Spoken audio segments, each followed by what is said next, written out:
دكتور، كنت عايز حضرتك في كلمتين كده. اتفضل اموري. سيادتك عارف طبعا موضوع عاصم المسلم بيه، وان شاء الله ربنا هيقومه بالسلامه، صح؟ وهيبقى احسن من الاول ويرجع زي الفل، صح؟ ان شاء الله. احنا عملنا اللي علينا وربنا يكرم. لسه والده سليم بيه كان عندي وانا قلت له ان الضرب الشديد ده هيبقى ليه اثر بعد كده مع الوقت. يعني ايه؟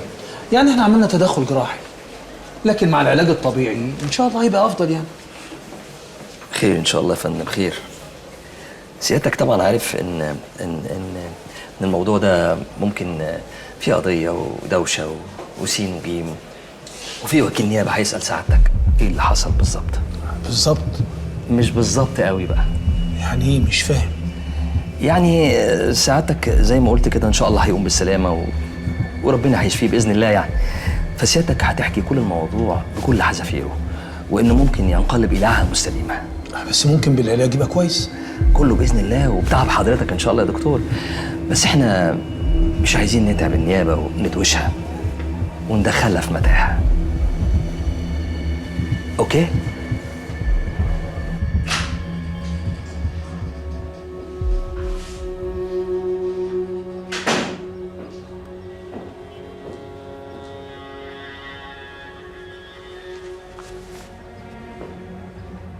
لقيت دفتر البفرة ده في اوضتك، قلت اجيبه ونلف لنا سجارتين عشان نصطبح مع بعض.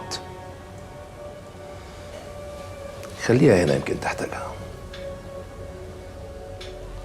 اشربها ايه بقى، تبة ولا فلتر؟ بتحشش يا واطي يا ابن الكلب يا معفن. بالراحه يا سليم. ماشي يا عاصم. بقى انا عمال الملم في فضيحتك مع المدرسة عشان ما تلبسش قضية تحرش وتتنيل تتحبس فيها، تقوم تتحبس ادمان. انت عايز ايه بالظبط؟ عايز تقضي عليا؟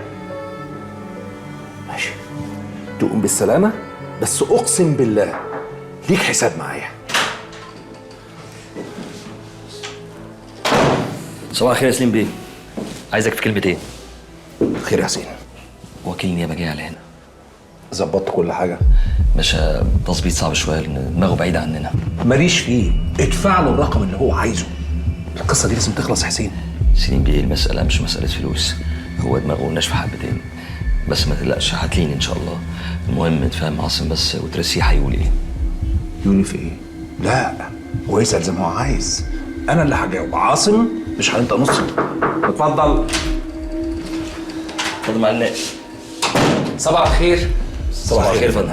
سليم الخواجه، والد عاصم. طبعا غني عن التعريف. اهلا يا سليم بيه. تسمح لي اخد كلمتين من عاصم عشان التحقيق، انت فاهم. هو عاصم انت عارف حضرتك الحالات اللي بتبقى زي دي هي فيها شويه تعب وارهاق، ما يقدرش يرد لا انا مش عايزك تقلق خالص، هحاول على قد ما اقدر اني ما ارهقوش. اتفضل يا فندم. حسين، ميعاد القهوه بتاعتك يا حبيبتي. طبعا اتفضلي يا مدام، اتفضلي. اتفضل يا فندم. اهلا. ازيك يا عاصم؟ الحمد لله تمام. كويس قوي. بس ايه اللي وداك وراها الحمام يا عاصم؟ ولا حاجه، اليوم خلص وانا مروح شفتها فدخلت اسلم عليها عادي. سلم عليها في الحمام برضو؟ لا هو مش حمام، هو لاكرز وجوه اللاكرز فيه حمام. طب وتسلم عليها ليه اصلا؟ سلم عليها عادي، المدرسه في المدرسه عندي وصاحبتي اعرفها. صاحبتك؟ صاحبتك ازاي يعني؟ يعني اعرفها صاحبتي. يعني بتشوفوا بعض بره المدرسه؟ عادي. فين مثلا؟ مره عندنا في البيت ومره تانية كنا سهرانين. عندكم في البيت؟ ايوه يا فندم، في الحفله السنويه بتاعت الشركه بتاعتي. انا كل سنه بعمل حفله للشركه، فهي كانت من ضمن المدعوين. الله، انت يا ابني مش متصور معاها صوره؟ الصوره اللي انت فرجتني عليها على اللابتوب عندك اللي هي لابسه فيها اسود دي، فرجها للباشا.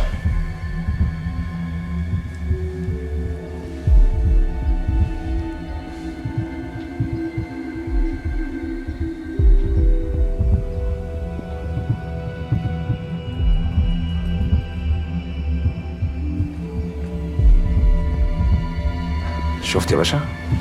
سيلفي، اصدقاء.